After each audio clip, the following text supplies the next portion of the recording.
Clube 885 nas eleições 2022. Seu voto faz a diferença. Funciona a questão das campanhas? Até que horário ou que período é permitido que se mantenha a campanha? Como é que funciona essa situação? Como é que vai ser no dia da eleição nas zonas eleitorais? O que vai ser tolerado, o que não vai ser com relação, por exemplo, a carro, a som, a música? O que pode e o que não pode no dia da votação? Bom, eu vou me concentrar então no dia, porque é o dia que gera preocupação, e como nós vamos fiscalizar o eleitor que descumprir a lei eleitoral, ele vai se incomodar. Eu já estou dando esse recado, porque eu pessoalmente vou fiscalizar. A gente vai ter equipes espalhadas em Gramado e Canela, e eu gostaria que o eleitor faça o que tem que ser feito, que é cumprir a lei eleitoral, que é para isso que a gente trabalha. Então, assim, no dia não pode carro de som, não pode carreata, não pode estacionar o veículo na frente de sessão eleitoral, não pode aglomeração de pessoas, mesmo fiscais de partido. Doutor, não pode o veículo adesivado? Adesivado, porque o que as pessoas fazem? Estacionam o carro na frente da sessão e vão embora. E somem. A gente vai guinchar. Infelizmente. Acho que vão ter trabalho. No último processo eleitoral, né, correram vários vídeos de WhatsApp aí de pessoas que estavam dizendo que pressionavam o número do seu candidato para votar e não aparecia, que isso se constituía numa fraude, né? Posteriormente, a Justiça Eleitoral verificou que, na verdade, eram eleitores que estavam tentando votar para outros processos, por exemplo, tentando votar para presidente, quando na verdade estavam na tela de governador, né? Acho que seria interessante a senhora esclarecer também para os eleitores que dessa vez, se alguém tentar gerar esse tipo de fraude, de fake news, né? Dessa vez os mesários vão estar aptos a saber que existe um erro, né, neste processo de votação por parte dos eleitores, né? Sim, é dever do eleitor saber a ordem de votação. Até, se me permitir, eu vou falar que é... Fica à vontade. Deputado federal, então são 4 dígitos. Deputado estadual, 5. Senador, 1 cargo só. É importante que as pessoas saibam que é um único cargo. Governador e presidente.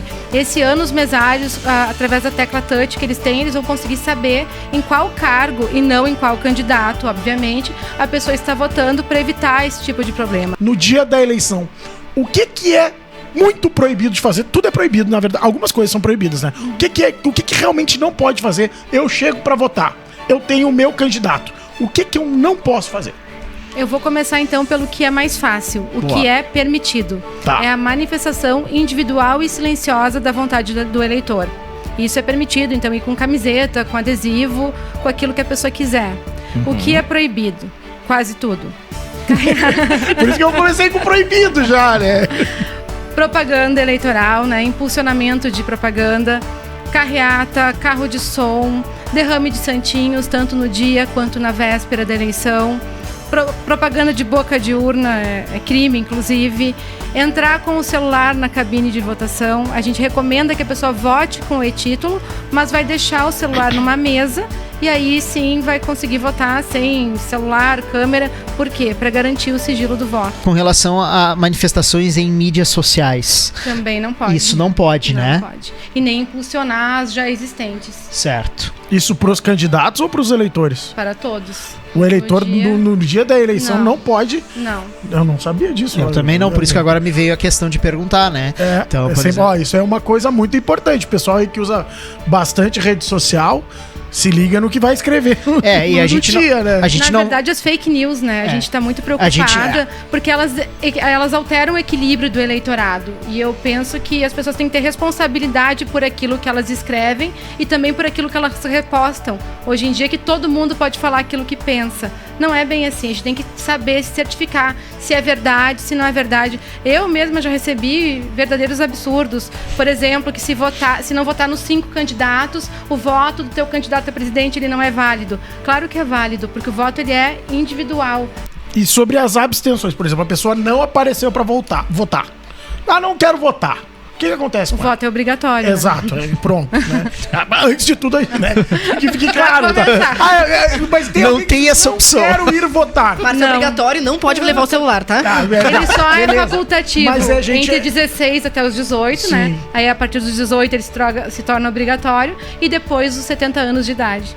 Tá, mas aí a pessoa resolve que não quer ir votar. O que acontece com ela? Multa. Só pra avisar, né? Não, porque é bom porque as pessoas acham Não, que daqui a e pouco tem não vão vários aparecer, né? problemas. Por exemplo, não consegue tirar passaporte, aí implica em vários outros problemas, né? Não consegue Normalmente fazer a concurso pessoa público. limita o muito exercício da é. cidadania, né? Exato. Porque o Exatamente. maior ato de exercício da cidadania é o direito ao voto. Depois não adianta reclamar. Até o TSE, o slogan dele desse ano é "Seu voto faz o país".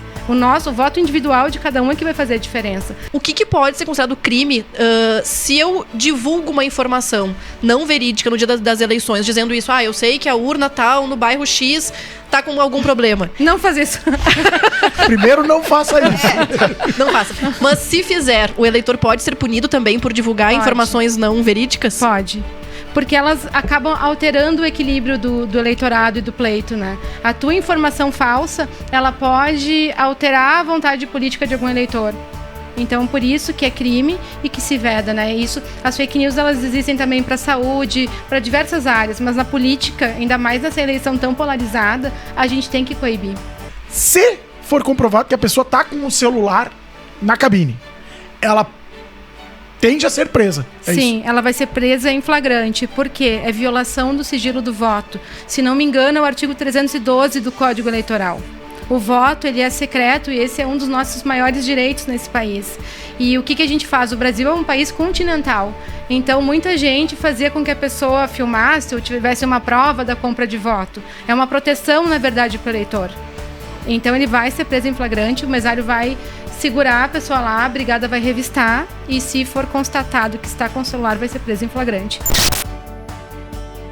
Clube 885 nas eleições 2022. Seu voto faz a diferença.